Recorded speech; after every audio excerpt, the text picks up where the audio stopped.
আসসালামু আলাইকুম dear viewers. Domestic ইউজের ক্ষেত্রে শোনা যায় যে চিত্রে দেখানো ফেরাইট কোর আইপিএসগুলো প্রায়শই নষ্ট হয়ে যায়, এগুলো বেশি দিন লাস্টিং করে না ইত্যাদি। কিন্তু আমরা হয়তো অনেকেই এই আইপিএসগুলোর গঠন প্রকৃতি ও ওয়ার্কিং প্রিন্সিপাল জানি না, আর তাই ওয়্যারিংয়ের ক্ষেত্রেও এই আইপিএসগুলোতে একটু ভিন্নতা অবলম্বন করতে হয়। তাই আজকের আলোচনাতে আমরা এই বিষয়টাই ধাপে ধাপে জানার এবং বোঝার চেষ্টা করব ইনশাআল্লাহ। Please subscribe to the channel for more videos like this.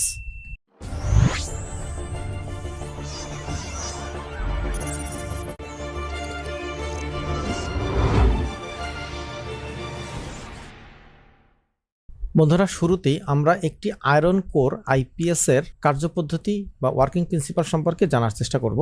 মূল আলোচনাটি বোঝার জন্য এই আলোচনাটি অত্যাবশ্যকীয়, তাই আমরা একটু মনোযোগ সহকারে বিষয়টি বোঝার চেষ্টা করি। চিত্রে একটি আয়রন কোর আইপিএস এর টিপিক্যাল ডায়াগ্রাম দেখানো হয়েছে, যেখানে একটি 50 হার্জ অসিলেটর আছে এবং এই 50 হার্জ অসিলেটরের মাধ্যমে একটি মসফেট সেকশনকে ড্রাইভ করা হয় এবং এই মসফেট সেকশনের মাধ্যমেই একটি ট্রান্সফরমারের প্রাইমারিতে সাপ্লাই প্রদান করা হয়, যেখানে ট্রান্সফরমারটির সেন্টার পয়েন্ট ট্যাপিং করা হয়েছে এবং এখানে ব্যাটারি পজিটিভ সাপ্লাই দেওয়া হয়েছে।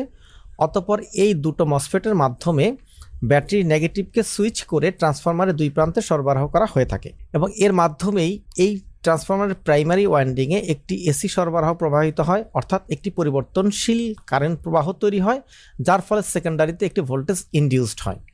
অতঃপর টার্ন রেশিও অনুযায়ী আমরা সেকেন্ডারি হতে একটি এসি সাপ্লাই পেয়ে থাকি। তো মোটামুটিভাবে এই হচ্ছে একটি আয়রন কোর ইনভার্টারের ওয়ার্কিং প্রিন্সিপাল।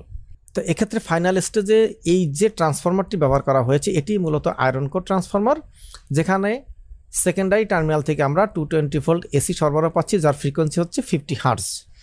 তো এই দুটো টার্মিনালকে আমরা এর যে কোনো একটি টার্মিনালকে যদি নিউট্রালের সাথে সংযুক্ত করি আর নিউট্রালটি যদি আর্থিং করা থাকে, তাহলে সেই সাপেক্ষে এর অপর প্রান্তটি হবে ফেজ, কিংবা যদি এই প্রান্তটি আমরা নিউট্রালের সাথে কানেক্ট করি তাহলে তার সাপেক্ষে এই প্রান্তটি হবে ফেজ। অর্থাৎ এই ক্ষেত্রে সেকেন্ডারিতে কোনো একটি টার্মিনালকে সুনির্দিষ্ট করে ফেজ অথবা নিউট্রাল বলার সুযোগ নেই, অর্থাৎ আমরা যে কোনো টার্মিনালকে ফেজ করতে পারি অপোজিট টার্মিনালটিকে নিউট্রালের সাথে সংযুক্ত করে।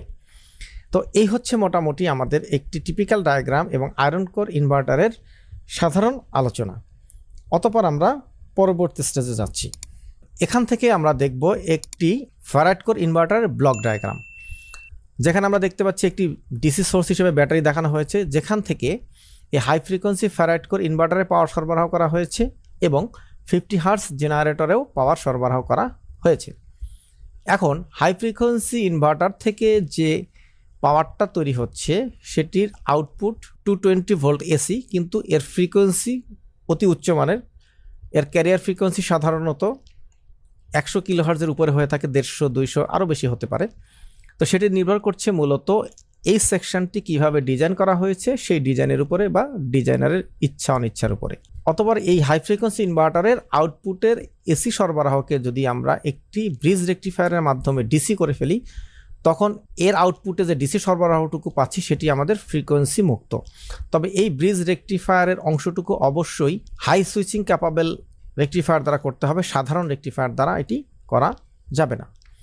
অতঃপর এই ব্রিজ রেকটিফায়ারের আউটপুটে যে ডিসি সরবরাহ পাওয়া গেছে সেই ডিসি সরবরাহকে একটি হাই ভোল্টেজ এইচ ব্রিজ সার্কিটের মাধ্যমে, মূলত এই ক্ষেত্রে মসফেটই বেশি ব্যবহার করা হয়, ট্রানজিস্টরও ব্যবহার করতে দেখা যায়, এইচ ব্রিজ সার্কিটকে আবার 50 হার্জ জেনারেটরের মাধ্যমে সুইচিং করা হয়েছে। তো এইখানে যে 220 ভোল্ট ডিসি সরবরাহ পেয়েছি আমরা, সেই 220 ভোল্ট ডিসিকে 50 হার্জ ফ্রিকোয়েন্সির মাধ্যমে সুইচিং করা হয়।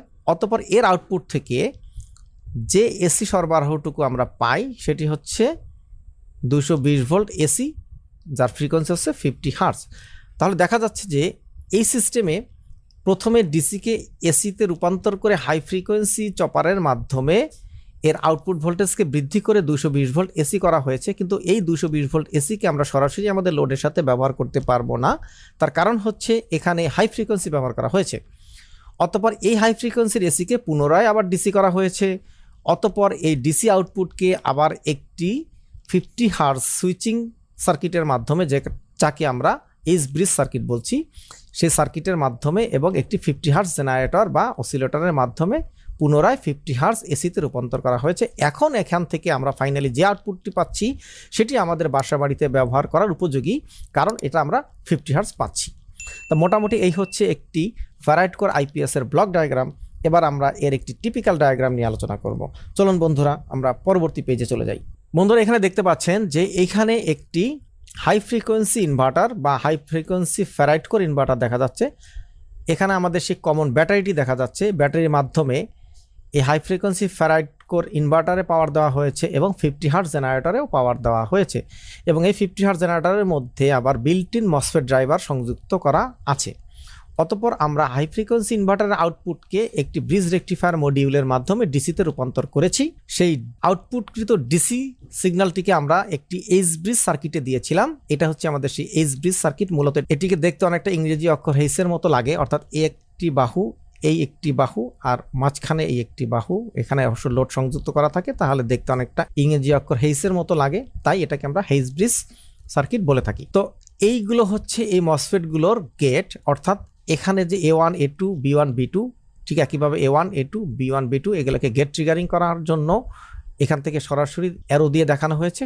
তো আমরা এর মাধ্যমে এই হেইস ব্রিজ মসফেটগুলোকে ড্রাইভ করব এবং তার মাধ্যমে আমরা এখানে একটি 220-50 হার্টজ আউটপুট পাবো। তবে এই ক্ষেত্রে আমি আরেকটু বলছি, ভিডিওটা একটু লম্বা হবে হয়তো, তো বোঝার স্বার্থে আমি বলছি এই হেইস ব্রিজ সিস্টেমে অ্যাট দ্য সেম টাইম এই কোনাকুনি মসফেটগুলোকে ফায়ার করা হয়, অর্থাৎ একই সঙ্গে A1 এবং B2 ফায়ার হবে অর্থাৎ অন হবে, এবং পরবর্তী সময়ে A2 B1 ফায়ার হবে অর্থাৎ অন হবে। অর্থাৎ প্রথম হাফ সাইকেলে এই অংশটুকু অন থাকবে এবং দ্বিতীয় হাফ সাইকেলে এই অংশটুকু অন থাকবে।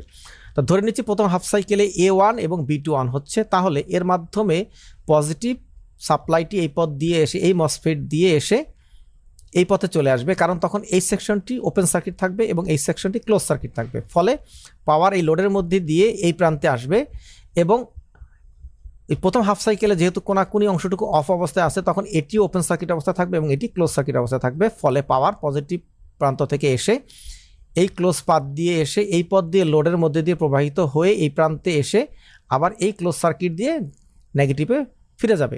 পরবর্তী হাফ সাইকেলে যখন এই অংশটুকু বন্ধ থাকবে অর্থাৎ ওপেন সার্কিট হয়ে যাবে এবং এই অংশটুকু ক্লোজ হবে, তখন পজিটিভ পাওয়ারটা এই পথ দিয়ে এসে এই মসফেট অর্থাৎ Q1 এর মধ্যে দিয়ে এসে এই D1 D2 প্রান্ত দিয়ে এই পথ দিয়ে আসবে এবং এখানে এই D1 D2 এই পথ দিয়ে চলে আসবে, আসার পরে আবার এই নেগেটিভে ফিরে যাবে। তাহলে দেখতে পাচ্ছি যে আমরা প্রথম হাফ সাইকেলে কারেন্ট এই পথ দিয়ে আসছে এবং এদিকে প্রবাহিত হয়েছে এবং এই পথ দিয়ে সোর্সে ফিরে গেছে। পরবর্তী হাফ সাইকেলে কারেন্ট এই পথ দিয়ে এসে এদিকে প্রবাহিত হয়েছে। তাহলে দেখা যাচ্ছে যে এখানে প্রতি হাফ সাইকেলে কারেন্ট তার দিক পরিবর্তন করছে, অর্থাৎ যাকে আমরা এসি বলে থাকি, এবং এই দিক পরিবর্তনের ফ্রিকোয়েন্সি হচ্ছে 50 হার্টজ।